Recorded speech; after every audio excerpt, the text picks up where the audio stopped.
yes, we are here today with LaKeija Jackson, and we are so ecstatic to have her on our platform. She is our very first author, and she is actually a new author as well. And we will be digging into her new project that she just released about a month ago. And before we go into her project, we will also look and find out a little bit about LaKeija and where she's from and all that good thing. So welcome, LaKeija. How are you? Thank you so much. I am good. Thank you for having me. You are so welcome. So before we get into your newest project, tell us a little bit about you and where you're from and where you get your creativity from and all those good things. Awesome. Yeah, so I'm originally from South Carolina, currently residing in Charlotte, North Carolina. So I'm a Carolina girl, and I've been in Charlotte for quite a while now, working in the financial industry. Went to Winthrop University in Rock Hill and settled here in Charlotte many years ago. So really enjoy it, love it. Okay. And and of course we'll dig in more about your writing, but did you major in journalism or anything like that? Because again, your writing will just suck you in. It's so creative. Oh, thank you so much. So yes, I actually did. I majored in mass communications. I was on newspaper staff, working yearbook, like all those types of things. Anything where I could write and be creative, I was a part of that. I did broadcast journalism. So my goal in the beginning was to be a broadcast, to be an anchor. So I did an internship, all that type of stuff. And honestly, when I graduated, I didn't find a job immediately in that field, but still kept up doing writing, blogging, editing here and there. So yeah, I really enjoyed it. And I guess it kind of, I think I get it originally from my dad. He always loved writing and reading and things like that. So at a very young age, he was always the one, giving me lots and lots of books to read. So yeah, I've always had that creative mind of, reading stories and then wanting to create my own. Okay. And prior to, or actually you're still doing it now, to your latest project in terms of writing and blogging, you are a blogger, correct? Yes, that's true. Yeah, I started in 2014. I started my own blog called LJ. It's the thoughts and tales of a single woman. And I kind of started it just for fun. A friend of mine had suggested it. I don't know why. It always seemed like my dating experiences were just unique and just a little comical at times. And so, how we are when we get with our girlfriends and we're telling them like, oh, this date I had on Friday. And my friends were like, oh my goodness, you need to write a blog.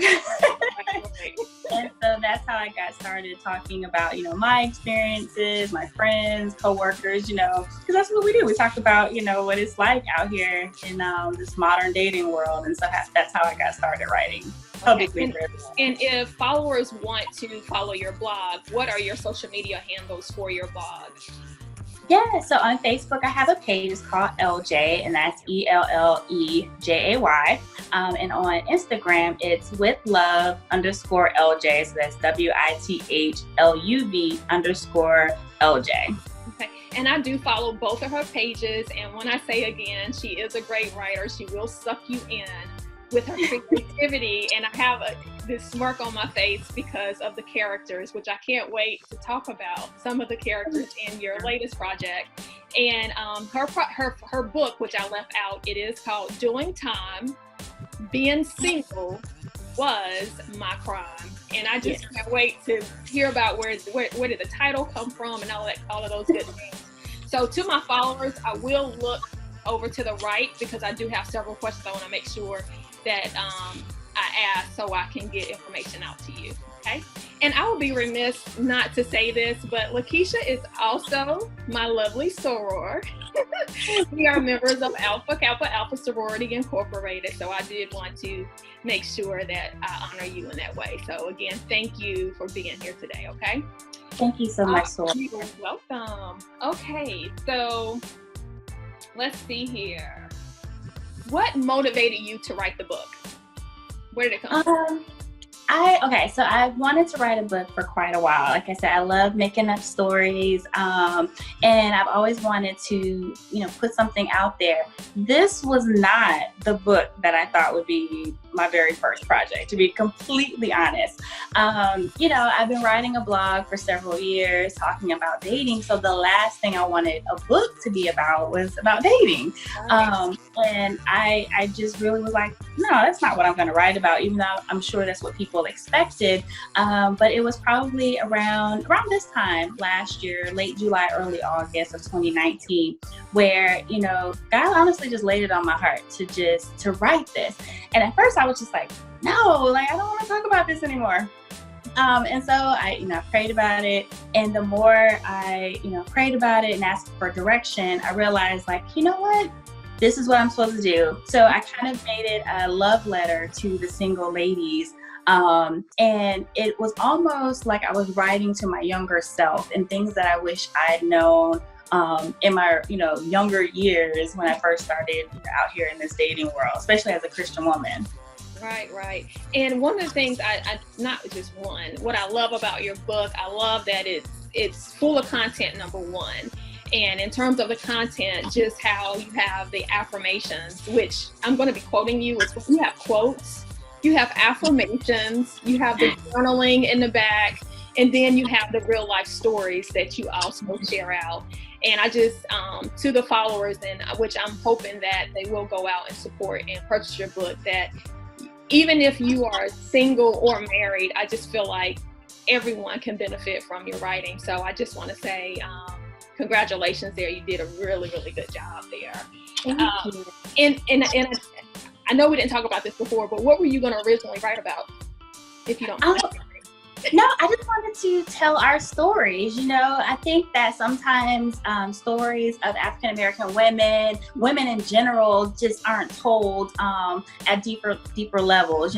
We're always kind of categorized in certain little pockets, and that's it. And so I wanted to just tell stories of the different levels that we are. We come in so many different, personalities. We do so many different circumstances, situations, and so I wanted to write about different experiences that we all have. Of course, we're going to include relationships, marriage, those type of things, but I also think there's so many professional fun things about women that you don't really see a whole lot out there for us. Okay, so tell us about your title, Doing Time. Yes. So it was funny. Once you get a certain age and you're not married, you don't have kids, that question comes up a lot. Like, oh, why are you still single? Things like that. And, the older I would get, and I'm telling people, no, I'm not married yet, no kids yet. It was just like, they would just be like something was wrong with me. Yeah, exactly. It's like they treat you like something's wrong with you. You've done something wrong. And so I was like, man, I guess I've done some type of crime, right? Right. And so, when I was trying to think of, how to explain the book and what it's like to be in our shoes as an older woman, I was like, I'm doing time, but the only crime I committed was that I'm single. Right. So that's where you have to go through that. Even if once you are married, you still have to go down, through that same pathway. Exactly. So how did you of course, I'm not sure if you automatically knew you weren't doing time at some point, but how did you eventually just free your mind from saying, you know what, I'm just going to enjoy life, until God sends a partner? But how did you finally get to that point to free yourself? Yeah, it took some time. It took some prayer. It took some self-reflection to kind of figure out, why did it bother me so much when people, ask me that question, like, why are you single and those type of things. And, it just really dawned on me one day that this isn't something I can control. I can't, wave a magic wand and my husband and children appear. So I have to release that responsibility because it's not my own. That's something that I have to be patient and wait on God to deliver. And so until that time, I'm not going to feel guilty that, I am still single. Use this time wisely, try to use this time wisely to do the different things that I want to do and, accomplish things that I have set out for myself as well. Okay, very good. Who is your target market? So when I first was writing it, it definitely was to those 30-plus-year-old women that, are single, may or may not have children yet, that are, getting those questions a lot like I was, and still get. So that was honestly my very first my thought process of who my audience would be. And, I put in there, this is my love letter to the single ladies around the globe. It wasn't until after I published the book and started getting feedback from other people that I realized that more than just single women could benefit from some of the, the things I'm talking about. And so that really enlightened me. So I was like, oh, I didn't think married women would even want to read the book. But I've had several, married people, divorced people, separate, that have read it and they said, oh, this has helped me too. So that for me was, that was a very proud moment because I didn't expect that at all. Yes, and again, I'm telling you, my ears are just like open in terms of, I think of my married friends, and I may even buy them a copy of your book because and not to pick on them, but they all go through cycles where they kind of lose who they are, and you have to think about it. You're single, although you have a partner, if you are married, you're single as an individual, and I just believe it's important to be able to go back to those fundamentals, and you touch on all of those. And I know I'm trying to not go off script, but I love your chapter 1, how you kind of pick on your mom a little bit about the principles of, you should act, ladylike and poised, yes. What a man is going to look for, in a wife or what have you. But anyways, let me get back on topic. So name 5 things that you're hoping a reader will walk away from after reading your book. And it doesn't have to be necessarily 5 things. It could be your top things you think they should walk away. Okay. I really pray that, after reading this book that they feel seen. I feel like society a lot of times don't even acknowledge you, I guess, if if you're not married, if you're not part of a partnership and those type of things. So I pray that they feel seen and they feel encouraged, and they realize that they're worthy of love and marriage and all the things that their hearts desire. You're worthy of that, even if it does take a little bit longer. But most important, I pray that they walk away from it knowing that you are enough.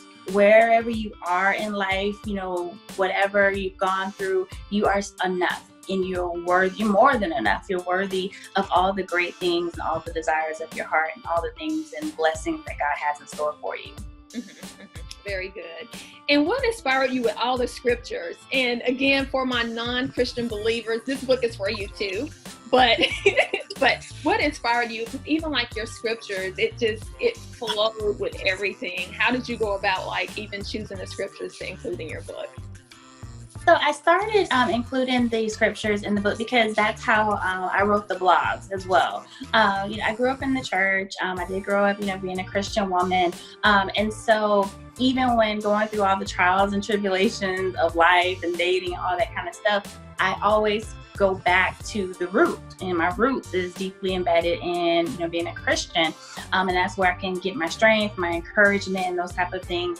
And so that's how I started the blogs. I pretty much on a regular basis end them with a scripture that kind of ties into the topic of that particular blog.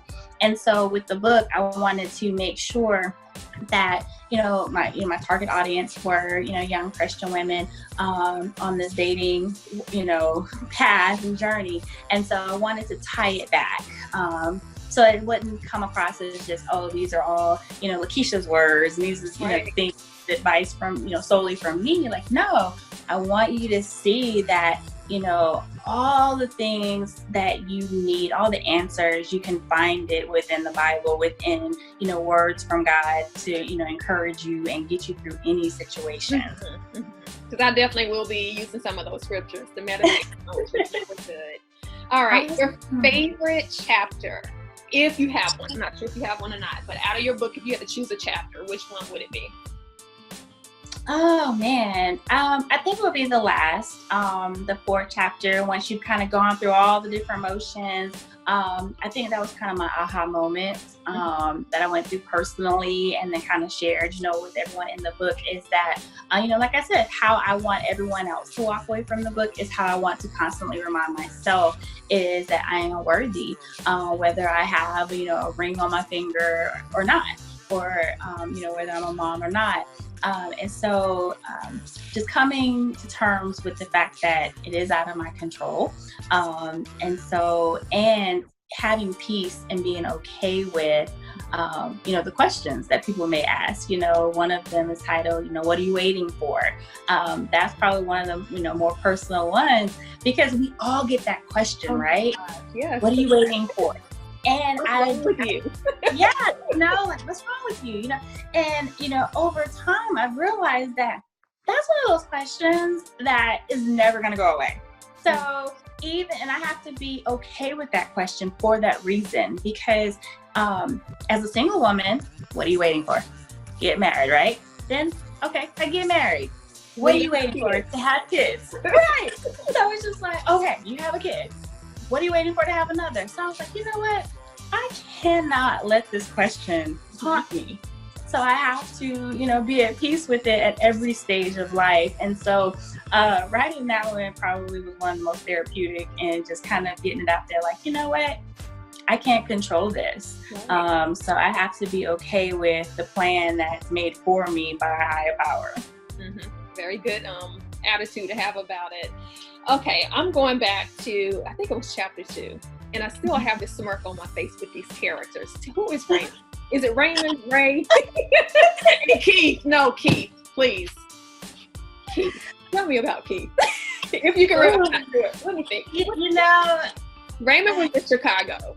And and just so everyone knows, names have been changed to protect the innocent. Okay. Names have been changed, and locations may have been changed. I don't want to give away all the juice from the book, but so let me just rephrase this, because I do want people to read, and I want them to learn about Keith and learn about Ray, because I think you even hyphenated his name down to Ray.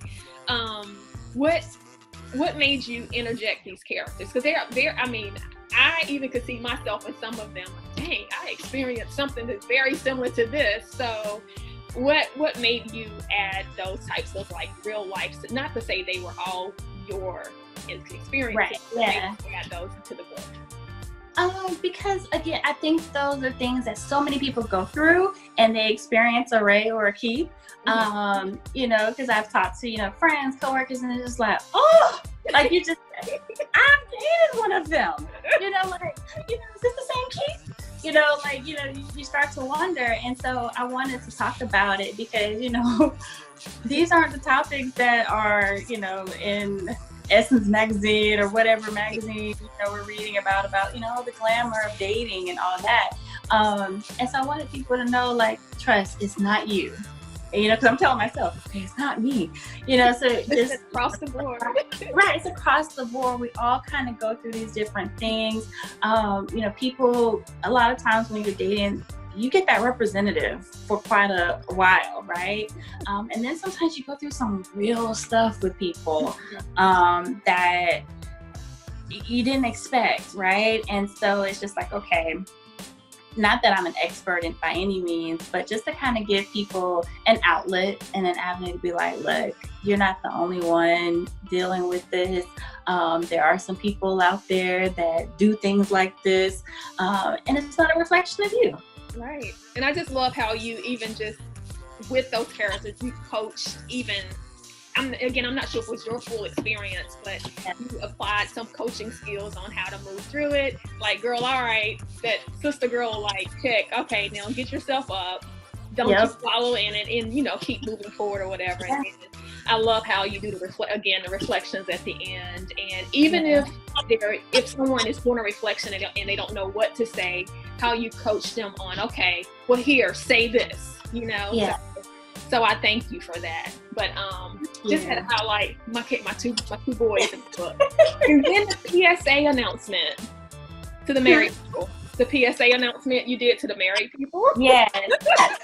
That was like a whole chapter almost. What made you do that? It's necessary. I'm not sure if you want to talk about it, but Yeah, no, so it's necessary. fine. I laugh because, some of my married friends have called and been like, oh, so this is how you feel. No,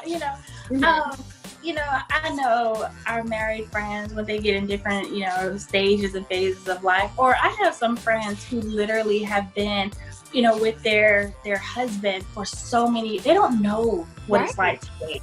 They have no clue what it's like.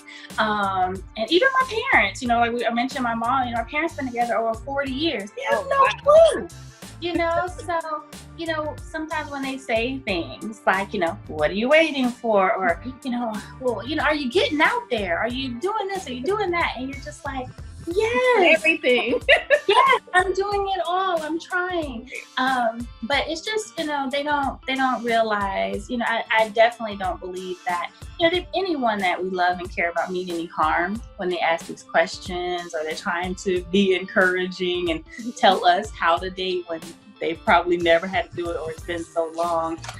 So yeah, I kind of gave them a little PSA of like, sometimes the best and then when you have to go there, like, I don't want your man, and you don't have to hold on to them tightly, and get out my DM, sir. So that's it. Sorry. Yeah. So yeah, we face all of that, and I think those are things that a lot of times married people, they don't think about. They're like, oh yeah, it's like, yeah, we're dealing with all of that. Exactly. So thank you for painting that picture.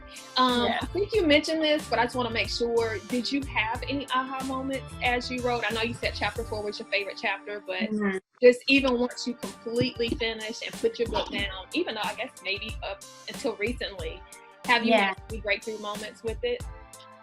I think, after the fact, like I didn't realize at all that, married people would resonate with the book at all. So that was a pleasant surprise for me. And again, just realizing that, I'm not the only one that has felt a lot of these things.